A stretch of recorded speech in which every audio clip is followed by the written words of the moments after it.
Today's episode is brought to you by Andy Bovender, the founder of the Bovender team out of the Carolinas. Him and his team have helped more than 5,000 families. So if you have a client who's been thinking about making a move to or from that area, they are the team to call.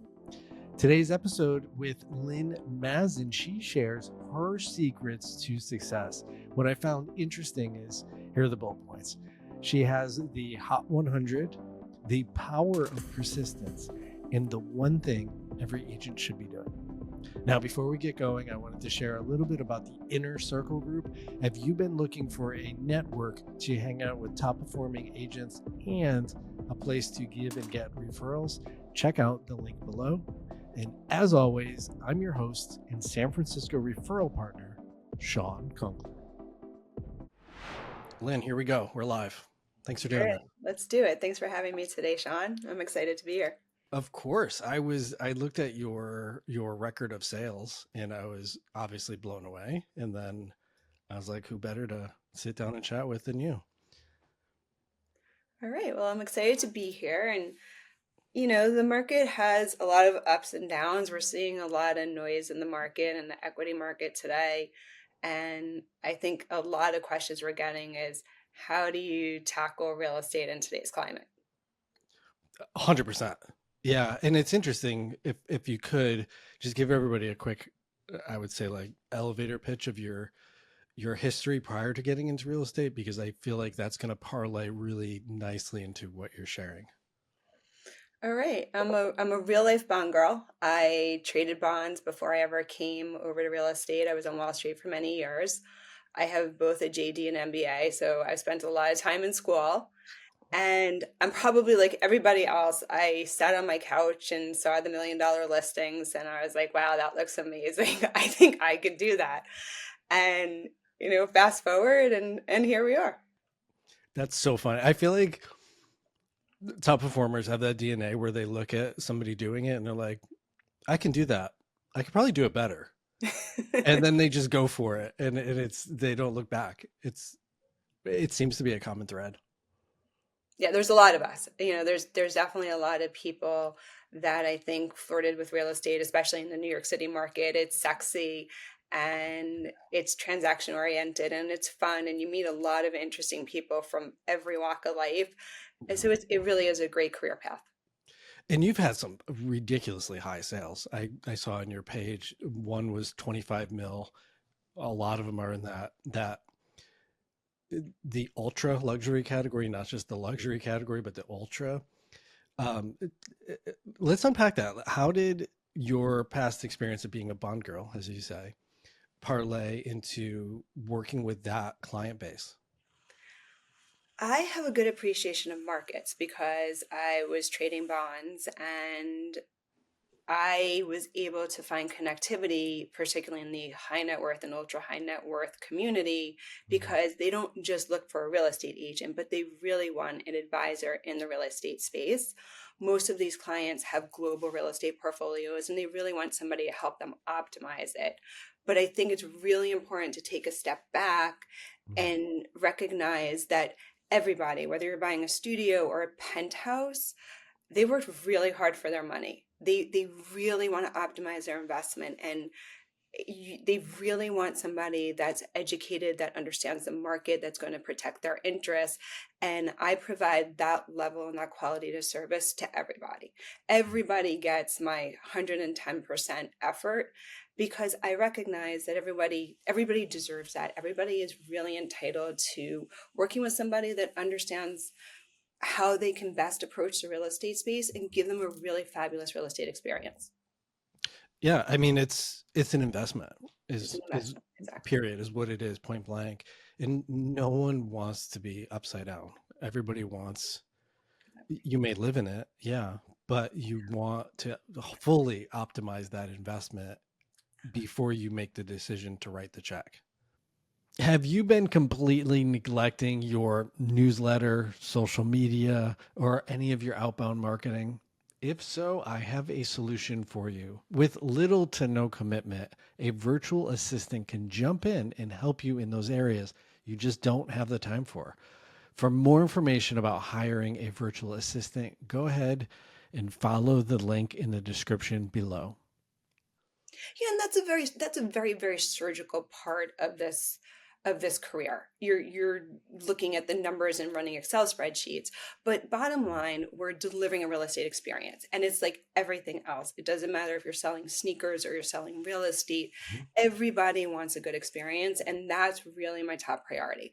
I deliver an experience. I hope everybody that works with me remembers the good experience we had working together and the joy that they celebrated when they bought something that they loved and they found their new home, and it means a lot to people. Yeah. It's becomes the fabric of their lives.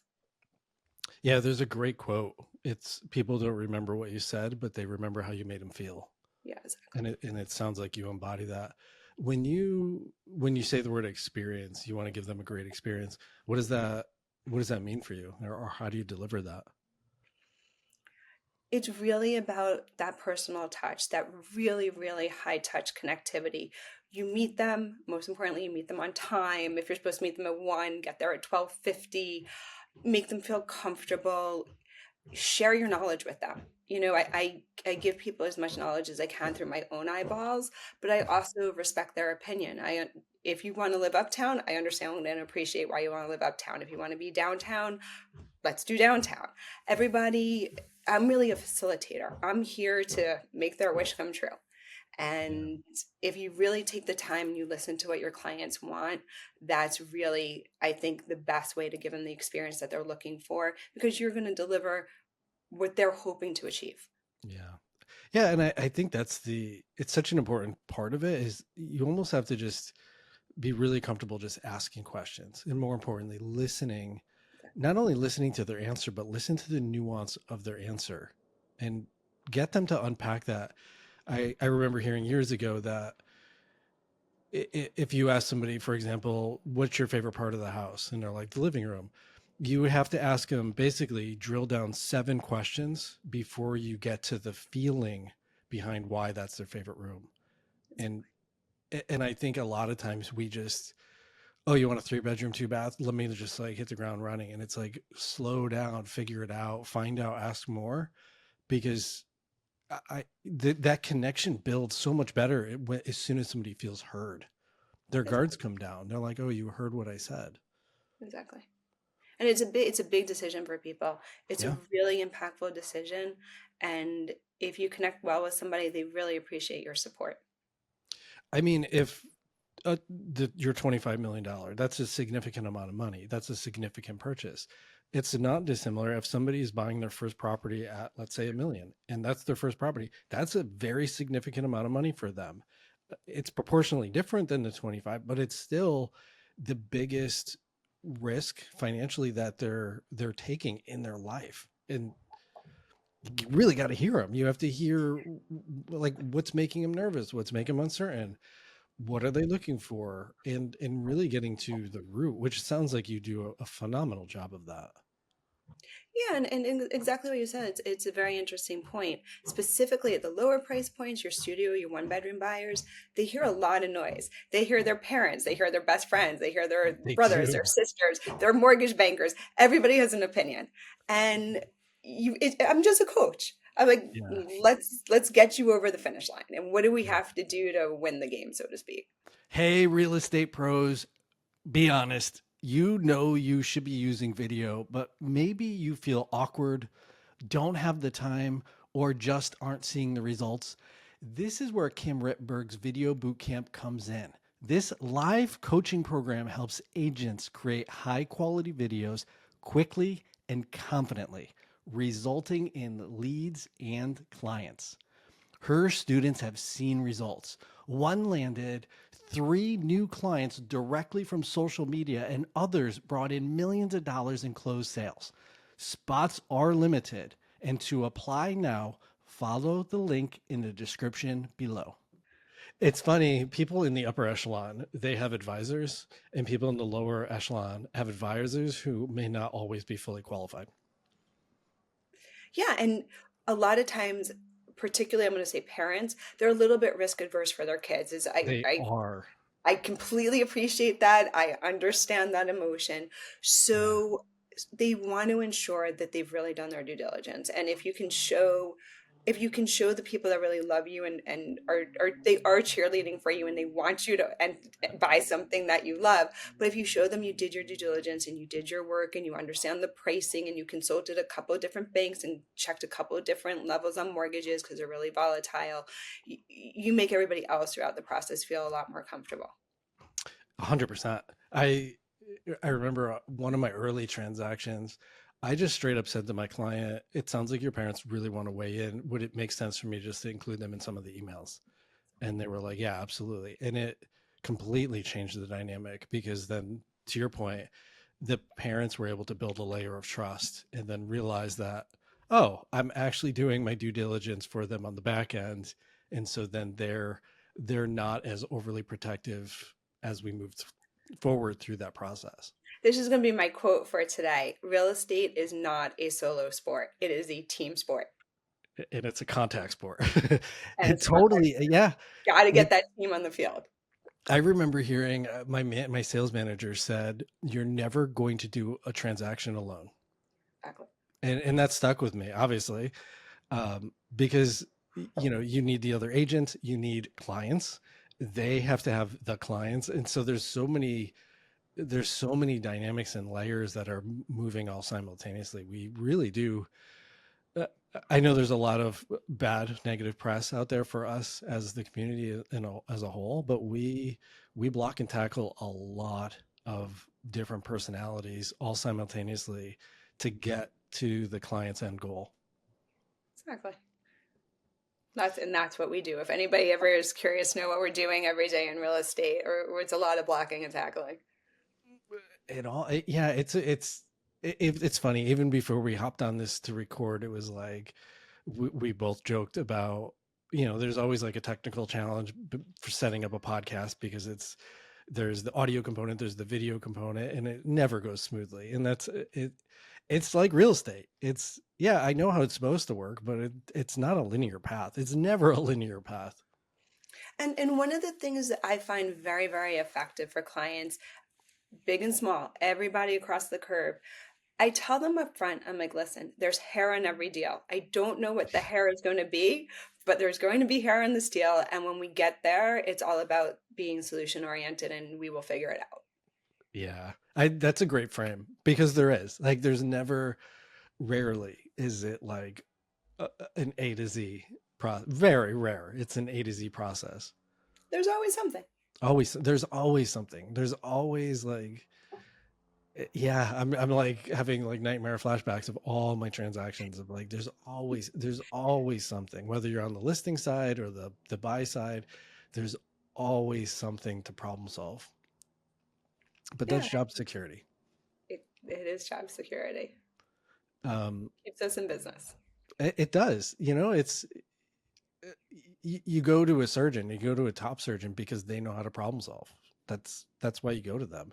They not only know how to specifically do that, but they know all the potential challenges and obstacles you're going to face pre and post, and they know how to intercept 99% of those. That's why you go to the best. That's a terrific point, and especially for junior agents, if you're newer to this industry, I strongly encourage people partner with somebody more experienced Yeah. because there's no way to make up for experience. If you partner with somebody who's been doing this for a decade and something pops up and something is always going to pop up, Yeah. they will have a solution for you. And it's a learning curve. It's definitely Yeah. a learning experience. And they will have insight that you just simply can't have your first or second year out of the gate. 100%. And I think, within that, top performing agents, all of them, period. And this is a big statement. They all have systems and process. And if you're brand new, you don't even know necessarily what the next thing is and or how to problem solve it or how to navigate around through it, whatever it takes. And so just working with somebody who's super qualified and has had the experience, you're going to glean that systems and process. And there's even within that, there's some amazing coaches. That's all they work on with people. And Just it doesn't matter, again, it doesn't matter if you're winning the Super Bowl.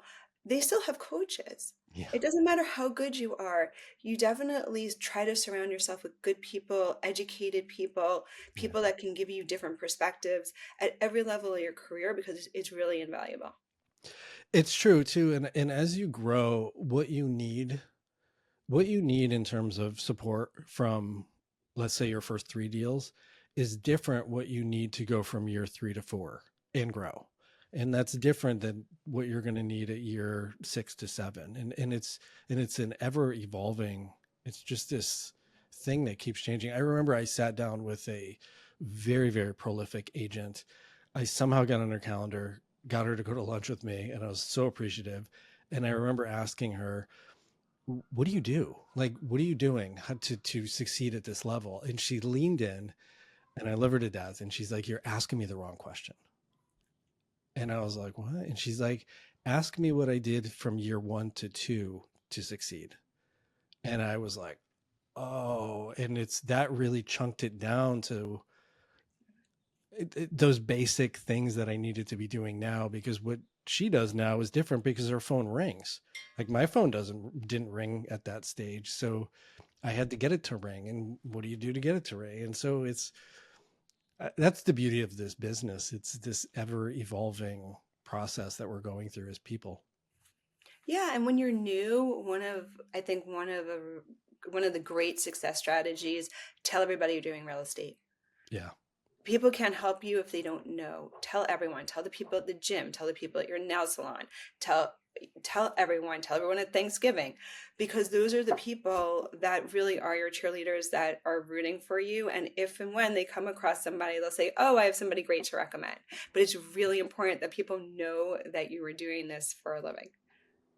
It's so true. I remember when I first was really cutting my teeth, I went out and bought a bunch of suits, and I would show up to like a dinner for a friend's birthday, and I'd wear a suit, and I would say, hey, I apologize for being overdressed. I just came from an appointment.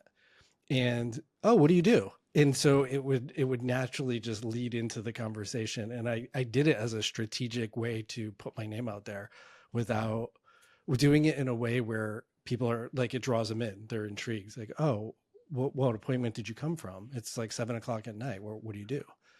And so it creates like a little bit of intrigue in the process. It creates intrigue, but in retrospect, you were also really methodical. Yeah. I always tell people it looks really seamless. Like, it looks like you're an overnight success, but it takes 10 years to become an overnight success. It's so true. In the beginning, every single dinner party you went to, you were very thoughtful about what you were wearing and what you said and how you approached the conversation. Yeah. And if you're thoughtful about those interactions, whether you're starting out or you're really seasoned, you got results. It is true. It's the for having this privilege of sitting down with such amazing agents for 2 years now and interviewing hundreds of them. What I've discovered is they do think about things. They think about how they're showing up, what the material looks like. They're worried about the details. They don't get lost in the details, but they're worried about they worry about them to address them. And they're very aware of all the nuances that are happening simultaneously is kind of the blanket statement in that regard. Yeah, and like I said before, whether you're selling sneakers or you're selling real estate, you're in a people business. Yeah. Your business is people. You have to connect with people, and you really need to know your stuff in real estate, and that just comes with time and effort, and really being conscientious about learning as much as you can and connecting with it. I mean, many people are particularly very seasoned people in the industry. Take mortgage bankers out to lunch, understand the mortgage market, take real estate attorneys out to lunch, learn about what they do, ask them, like, what are the things I can do better when I'm working with you to ensure your side of the deal is seamless. Like, I love to see it from the real estate attorneys' perspective, specifically in New York City. Mm. What is it that they need me to do to make sure my client has a seamless deal? Just give me your top 5 points, and I'm very conscientious to do them. Learn about what other people are doing in the industry and how you can help facilitate, and you will ultimately help your clients have a seamless transaction. It's so true. Understanding the people you're working with Yes. and their expectations, and thus they understand yours. Mhm. the I'm just thinking about some of the people I've done numerous deals with, like the escrow officer. It's like him and I are on the same page at the whole step of the way, because I know exactly what he needs from me, and vice versa. He knows when I need certain things, or I'll just have a side conversation like, "Hey, these clients are really nervous about the process. Let's just kick up the amount of times that we're touching base with them." And he's like, "No problem, got it." And it's Exactly. Like everyone, like if you really take the time to know the people that you're working with and what their priorities are, it's a win for you. yeah, yeah, it's the wild cards. I've worked with some doozies of attorneys, and it's a doozy. And one of the other things I found, like I said, I focus on real estate, really being in a people business. Yeah, I make a lot of referrals, right? I'm the rainmaker. If they want an architect or a contractor or a designer or an attorney or a banker or a dog walker, a lot of times when they move to New York City, I'm one of the only people they know, so they reach out to me. I ask all my referral partners to please respond really quickly. It's really important. It makes me look good if I make an introduction and I say, yeah, "Hey, I'm excited to introduce two great people," that person writes back, even on text right away, like, "Hey, great to be connected." Not 48 hours later, like they didn't have it, like it just wasn't a top priority and they had so many other things to do they couldn't get around to it. And you'll start to learn, like the people that show your clients that they're also really special and priorities in their own network, your clients really value that, and ultimately I really value that. I'm on the same page. And you actually brought up a really great point in the very early part of this conversation, where you show up to an appointment 10 minutes early. That's literally the first experience of them with you, and that's the easiest way to build trust. It like, if you just think of any relationship, like if somebody saunters in 20 minutes late, it immediately tells you everything you need to know about how that experience is going to be. Yeah, And and it so, takes the edge off. Like the person doesn't want to be sitting there by themselves, and they just want to come in, shake somebody's hand, and say, "Hey, it's great to see you." exactly. And it's one of those things that just gets recorded as good, but it doesn't like blip a radar. And that's ultimately what you want, because they know, hey, you're prepared. Like it's just it's one quick, right out of the gate way to solidify, like, you're on point. Like, I show up on time. Show up on And time. that's important. Like, the Goes whole goes deal is a showing long up on way. time. Yes. I studied Kung Fu for a number of years, and my teacher had a rule: if you're not early, you're late. No, that's fair. And so it was like, that's ingrained in me. And it's like, I actually get anxious if I'm not early, because then I'm like, oh, I'm going to be late, because I don't, and that's never the first experience I want And it anybody sets to a have. bad tone for like the entire transaction. The Yeah. client wants to trust you, and you want to do everything that you can do, like physically, mentally, spiritually, to Yeah. show that you elicit trust from your clients. How else do you do that? Like, do you have any other good little tips or tricks to continue to build the bond, especially in the early stage of a relationship? I find being responsive is highly, highly important. So Yeah. if you're my friends and family, you're probably always screaming at me to put down my cell phone.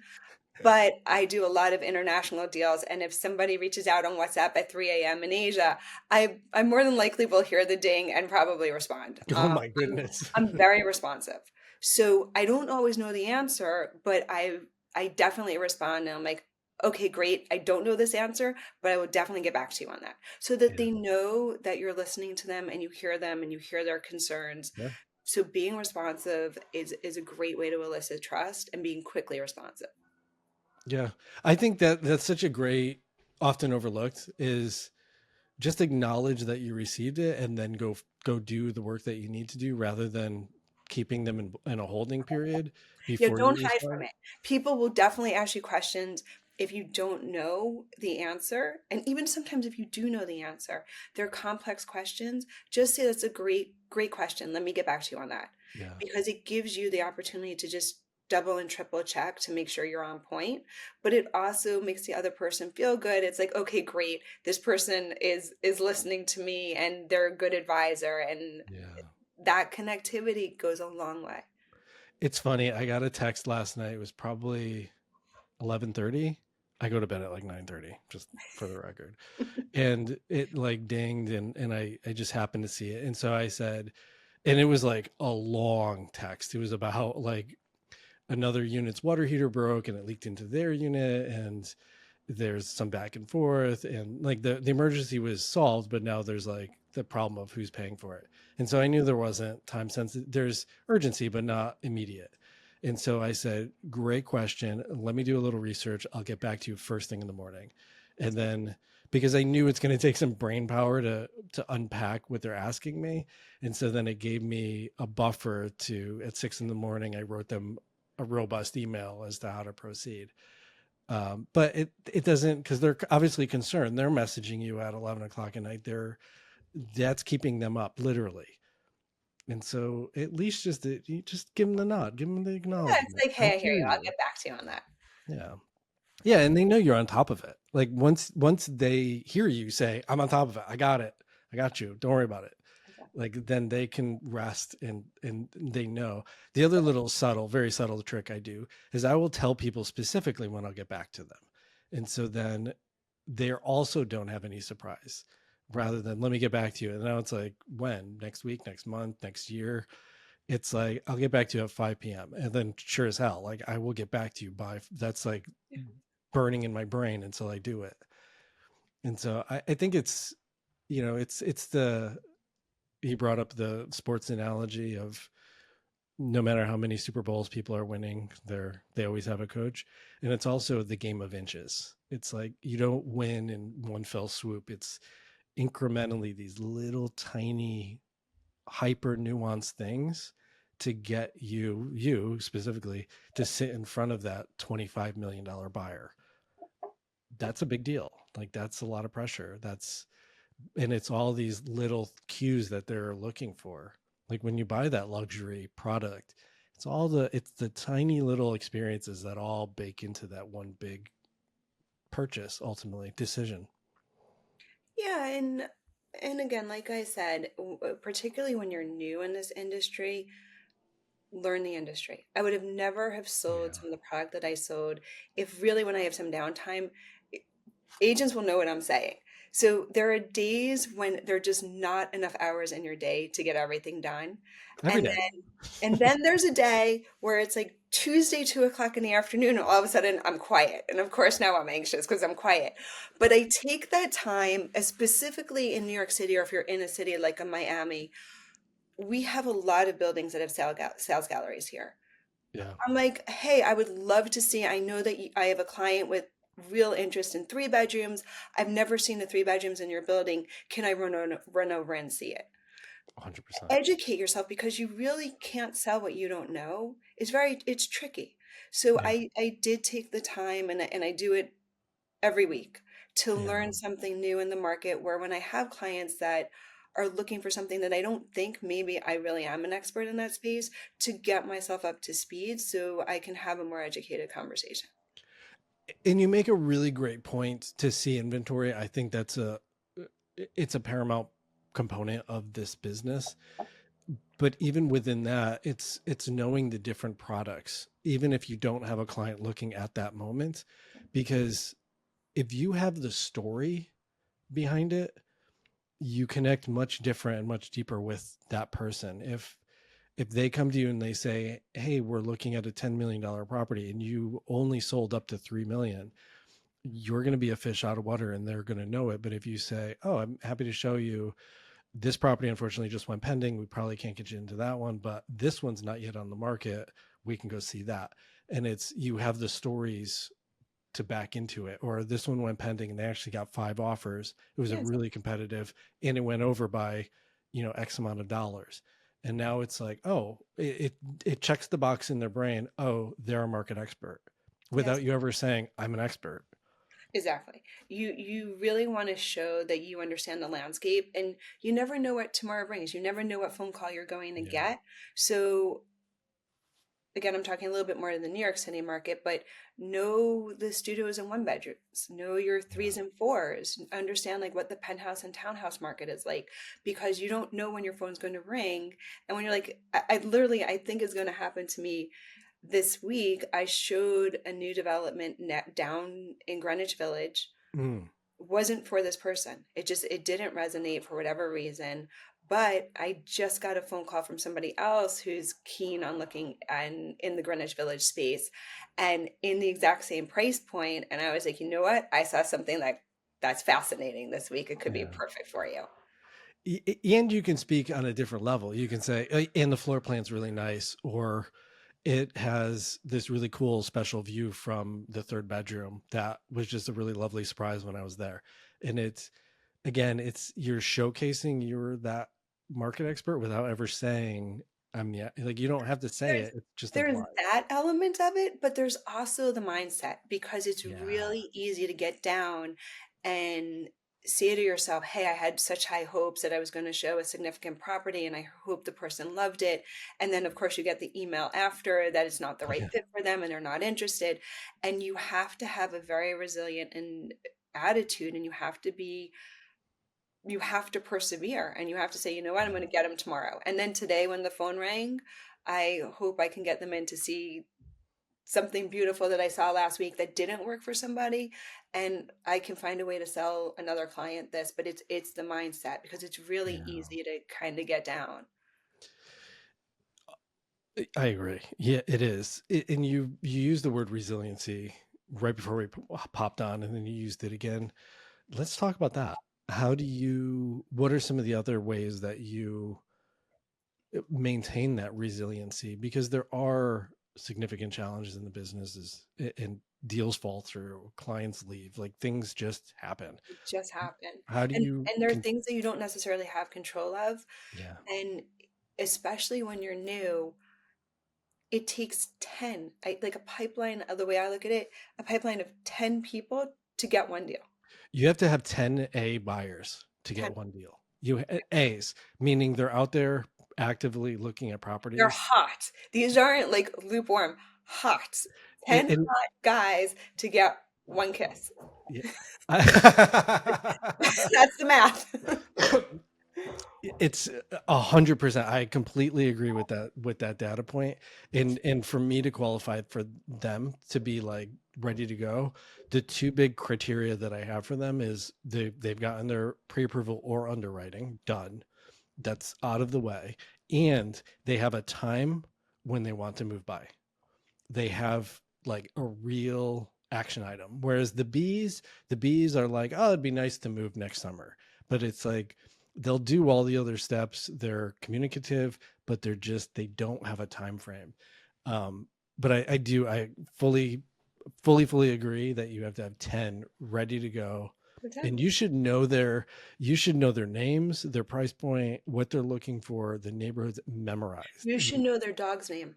You Yeah. should know as much as you possibly can because that's what's going to get you over the finish line. It could be in 12 days, it could be in 12 months, but the more you listen and the more you learn about them, it it really is going to make a difference. And from what I see, the difference between the good brokers and the great brokers, they create urgency.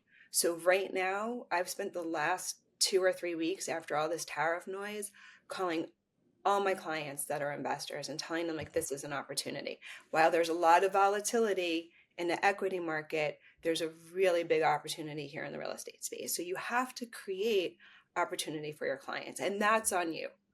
Yeah. That really comes down to you understanding the economic climate and the pricing, and is a specific seller or a specific developer more aggressive or more eager to get a deal done than somebody else, because Yeah. that's how you're also going to help yourself get deals done, because you can help create some urgency, but really informed urgency. There's definitely buyers right now in today's market that can take this opportunity and get a really great deal, and good brokers are going to get them out there and get those deals done. Yeah, I mean the reality is when it's what's that quote of you basically buy when everybody's selling and sell when everybody's buying, and it's hard to for buyers specifically to like, hey, there's inherent risks baked in, but that within that is an opportunity, and within that there's special opportunities where that seller may need to have Sure, this event happen. exactly. And you want to optimize the deal structure for those guys. And when everyone says, "Hey, why do I need a broker? Why are we paying commission?" You're paying commission for our knowledge. Yeah. We have knowledge, and we can really Yeah. help you optimize your deal, help you get the right deal, help you make as much as you possibly can or save as much as you can, depending on what side of the transaction you're on, because we're your eyes and your ears in the industry. Yeah. Well, I like too what you said. Every deal has hair on it, and simultaneously, you'll never find a good deal. You create a good deal. You like people they don't put it on, it's not out there somewhere publicly like, hey, we're in financial distress and XYZ is happening and we'll take a significant. They're not going to advertise that, but that's where those conversations come in, and asking questions and building trust and getting nuances out of other people to understand kind of what's happening with the layers. And then you can create that amazing opportunity for that right buyer. Yeah. It just takes time. But to your point, again, it goes back to experience. Like you just have to be in the field and try stuff. You have to physically put your body into it. I tell everybody it's like going to the gym. You can hire the best trainer there is, but until you are physically the person on the treadmill, you're not getting results. It's so true.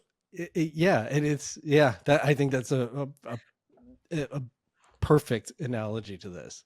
Like, unless you're physically doing the lifting. But that goes back to your point earlier, is go see the property, have the conversations with the agents, and the agents will share things. They will share if it's a big development and there's multiple units, they will tell you what's sold, what's under contract, and then you can start getting layers out of that.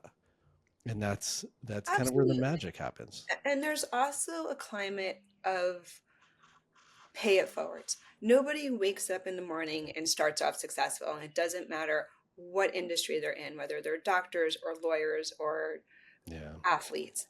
So if you're more seasoned and you consider yourself successful in any industry, and somebody who's more junior asks you a question, I really feel that I personally have a responsibility to take a step back and take some time and find a way to really help. Yeah. That's Somebody, and like I've had it in my career, especially on Wall Street. I was really hungry to understand how they got to where they are. And there were definitely people who were wildly generous and took time to guide me. And then there were certain people who were like, "What are you doing here? yeah. Like, why are you wasting my time?" And The old guard. yeah, you know who they are. And you find your niche, but you don't get unless you ask. So Yeah. whether you're in real estate or in a different industry, I really encourage you, when you're younger and you're newer, Yeah. ask the questions, because people owe it to you to give you guidance and help coach you to success.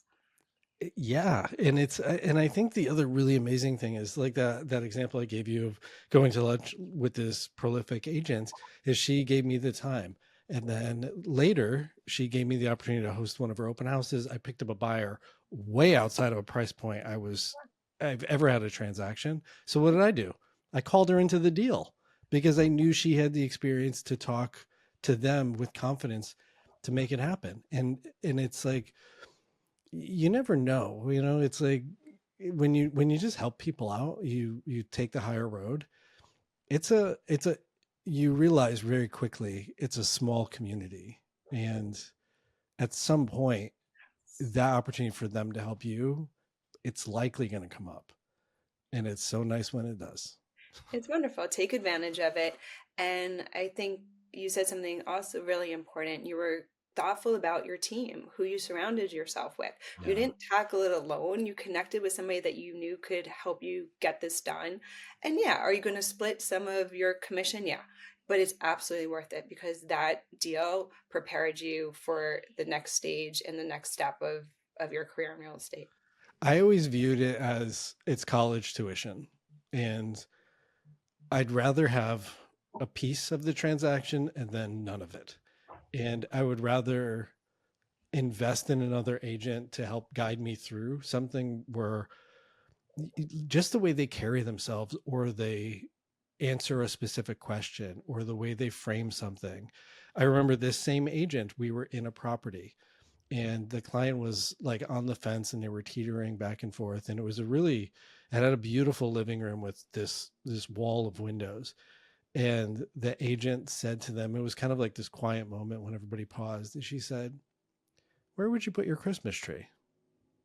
And I was like, that is just a brilliant question that I would have never have thought of asking in that moment.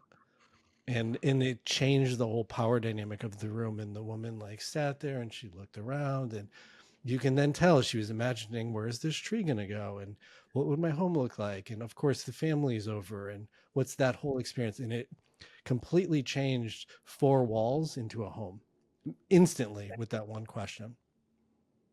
Exactly.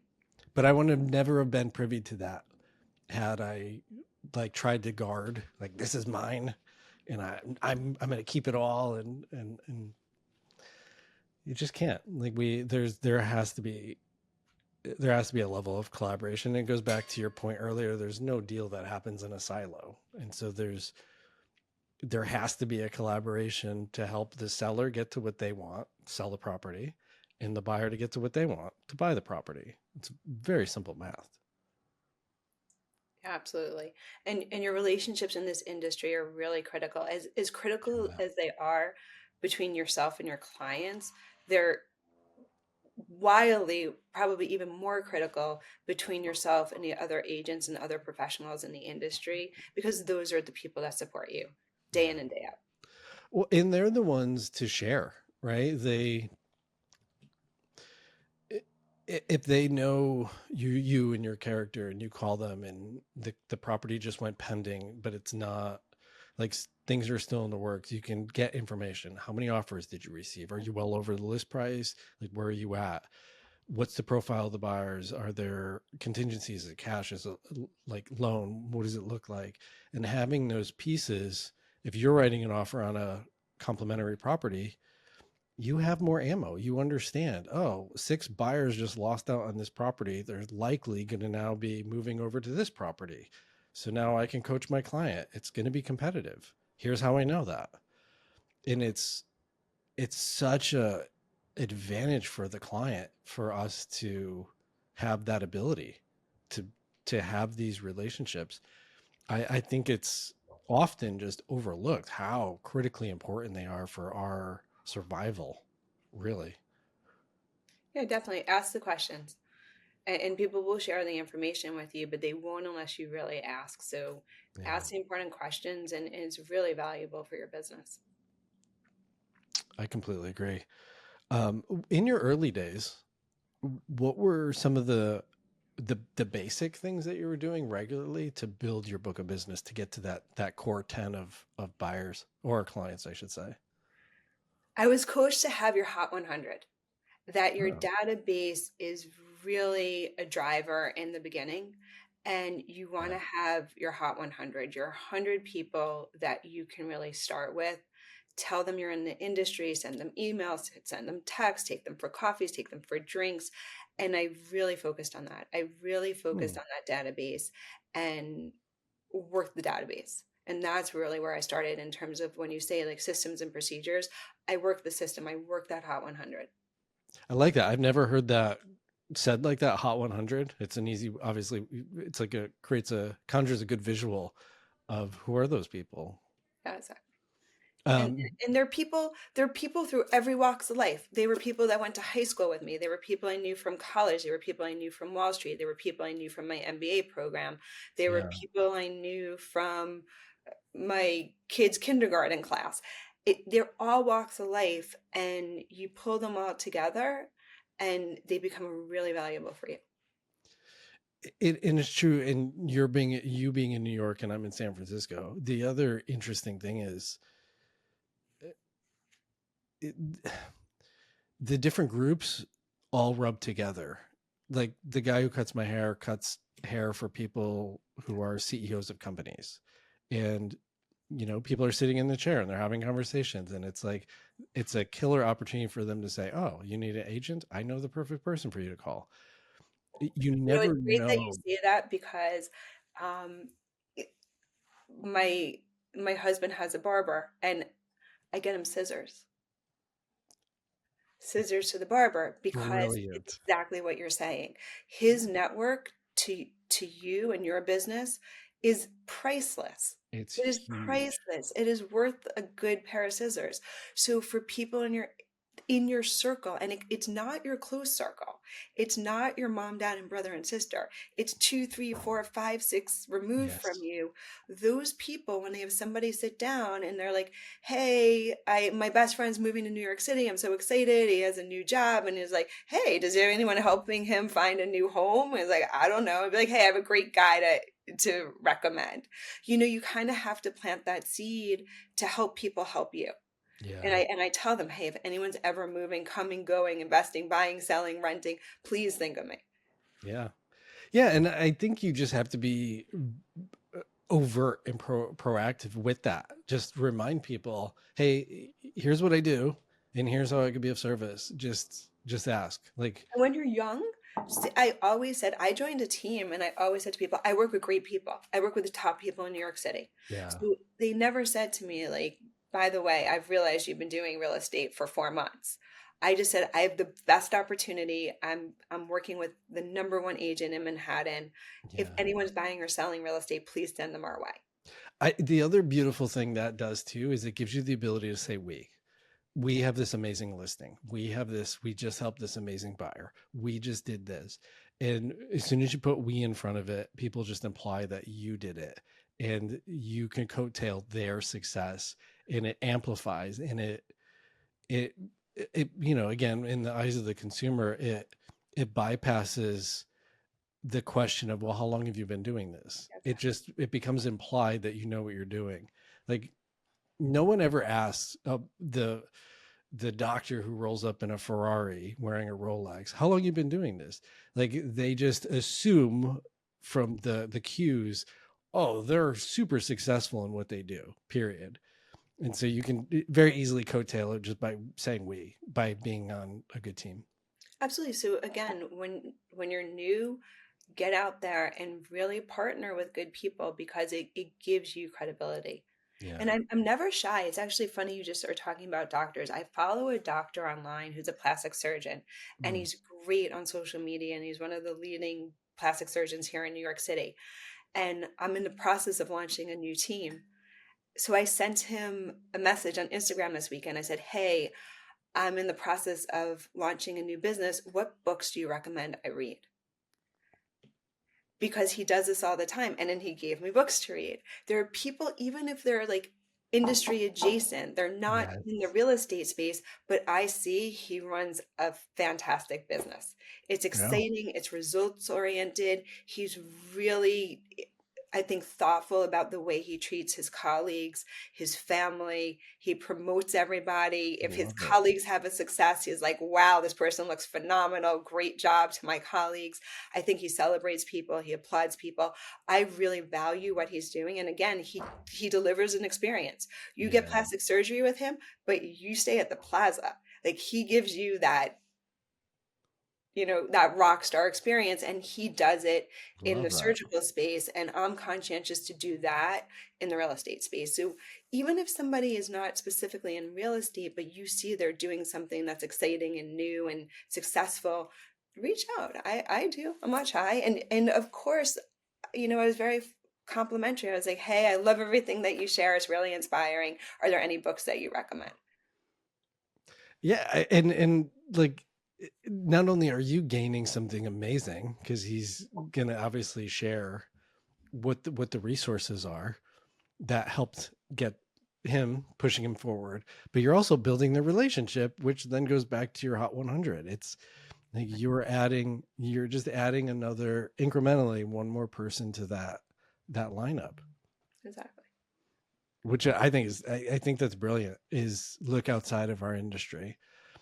I think the problem with Instagram is it becomes an echo chamber of just agent to agent, and if you can bridge that gap and get into other categories, because people, for example, of plastic surgery, you typically have the money to spend, And so what are the other categories that they're spending money on? And it's, if you can hang out in those same circles, then virtue of osmosis, things get attracted back to you. Absolutely. You want to really connect. Where are there other people servicing the luxury clients in what capacity? And it could be anything. It can be fine dining. Go at Yeah. happy hour and go sit at the bar. You're going to meet Yeah. somebody and say, "Hey, what do you do? Do you come here a lot? Now here's what I do. Here's who I am." You just kind of start a dialogue. You tell the bartender. I mean, I tell the bartender at the restaurants I go to all the time. I'm like, if anyone's buying real estate, don't forget about me. You never know where it's going to come from, but it's Yeah. not going to come if you don't plant that seed. I had a good friend of mine. She still does this. Anytime we go grab drinks or go to dinner together, she's an agent also, and she'll take her business card and say, "Thank you so much for the exceptional service," and write it on the business card and leave it with the bill. She does it every time. And she's actually recently helped. There's a very high end restaurant here. She helped the owners purchase property. There you go. And it's, it's just to your point earlier, it's putting your name out there. Don't be a secret agent. Get it out there, say it, shout it out. If you're not champion, no one's going to. And Exactly. so, and there's ways to do it where it's like, it's elegant and it's received in a nice way. Exactly. Obviously be thoughtful about it. Be really thoughtful. There are definitely thoughtful ways to connect with people. It's Mother's Day. Jump on Mother's Day. Do not miss out on Mother's Day. Every Yeah. single client you have has a mother. They have a mother. They are a mother. They know another mother. Say something positive about Mother's Day because it just gives you a reason to go through your Hot 100 list, send a Yeah. note. Hey, just thinking about you. Happy Mother's Day. Yeah. I, Get out there, be thoughtful about things like that. And I know there's lots of TikTok and Instagram transactions out there, but real life matters. You really have to get out there in yeah. real life and meet people and connect with people in a true meaningful way. I agree. I mean, this podcast is an example. It's a way for me to reach people, reach agents on a national level. But the one-on-ones is always more important. The relationships that we currently have are far more important than those etherical ones that are just out in the ethers of social media, where I'm just a firm believer of treat the people who already know you better than everybody else. And you'll then get to know and learn more people over time. And those little texts, they go such a long way. Of like, we recently got a puppy. So like everybody in my database has a dog, be like, "Oh my gosh, I finally understand what you're going through," or what you went through, or I numerous, a couple, two of my friends are trainers, dog trainers, texted them like, "Hey, who do you recommend in the area?" And like using that network to be in front of people, but doing it, and again, in a way that's kind of scratches the record. It's, you're coming in on a different angle, like buying the barber scissors. Like those are not cheap. That's not a cheap purchase, and they're gonna definitely remember. They're gonna remember you every time they pick them up. They'll remember you. And even with the dog in New York City, I have a dog. It's a very, very organic way to meet people. Yes. You might not know the human's name, but you will know every dog in your neighborhood because they stop to talk to each other. Oh my God, it's 100%. I didn't realize that was true until now. You're about to make a lot more friends. 100%. And yeah, it's funny. I know all the dogs in the neighborhood, and there's like 10 of them. I know all the dogs' names. I struggle to know the owners' names. But you know every dog, and it's a whole new network. You go to the dog parks, you walk your dog. You go to Petco, you meet a lot of people. I didn't realize the network that it's built too, because I walk the dog at really weird hours of the day, and people will see me, and then it's like it organically will come up. "Oh, what do you do?" Like, "We always see you at like in the afternoon. Do you work?" And then it's like, "Of course, sometimes." No, and then it just evolves into a conversation, and Before I they mean, always thought you were sus. They weren't sure, but now you're one of the good guys because you have a dog. yeah, you're like, "Why did you?" I always see your car like coming and going, and it's like you don't really keep like normal hours like the rest of the humans out there. Like, what do you do? Yep.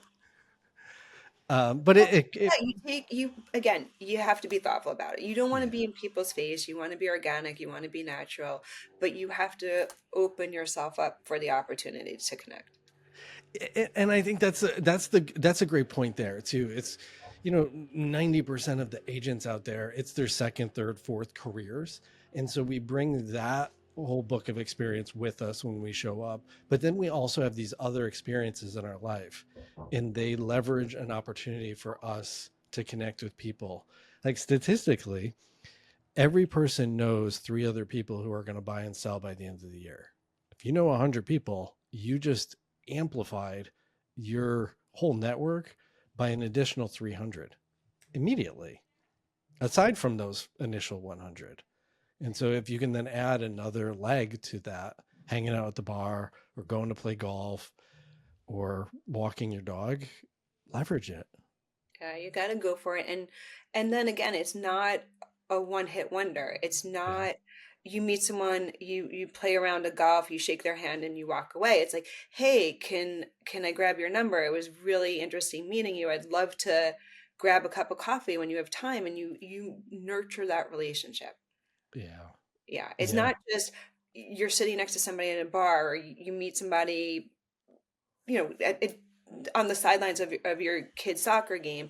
You really have to then take the next step, Yeah. grab their number, meet them for a drink, and meet them where they are in life. If somebody wants to go for a martini, they don't want to see you at spin class at 7:45 in the morning. Like, you have to do what makes the other person excited, right? So if somebody wants to go for a drink, go have a drink. There's nothing Yeah. wrong with that. And if somebody else is like, hey, I don't have time after work, but I really can grab a cup of coffee early in the morning. Yeah, get out of bed at 7:30 in the morning and go grab a cup of coffee. It will go a very long way. Yeah. It's funny that you share that. And I didn't even really connect the dots. But as I shared, we walked the dog and I was walking by my neighbor's house, four houses down, and the husband rebuilds and races cars. And my son is going to school for mechanical engineering. And That's in awesome. the conversation, I was like, hey, if you have a race coming up, let me know. We'd love to go check it out. And he knocked on my door and he's like, hey, we're racing. This was last weekend. He's like, we're racing. I'm up at the track. He's like, you guys should come. And he didn't think I was going to. And we hopped in the car at 6 in the morning and went to the track.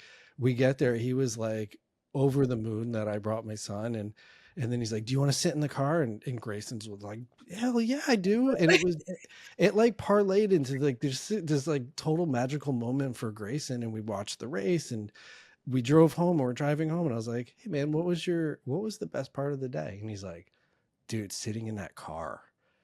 And it all just spawned from walking a dog and like talking to somebody and having a brief conversation. And now it's like I'm connected to these people in a different way and they know what I do. And so if and when that opportunity arises, I have a much significantly higher chance of getting that phone call. You do. There you go. Yeah. And I, I think we kind of wrap it up here by encouraging all your listeners. You really have to be your own hype person. There are Yeah. days, this is an industry, it does not go from A to Z. You don't wake up every day. Every day is not a wildly successful day.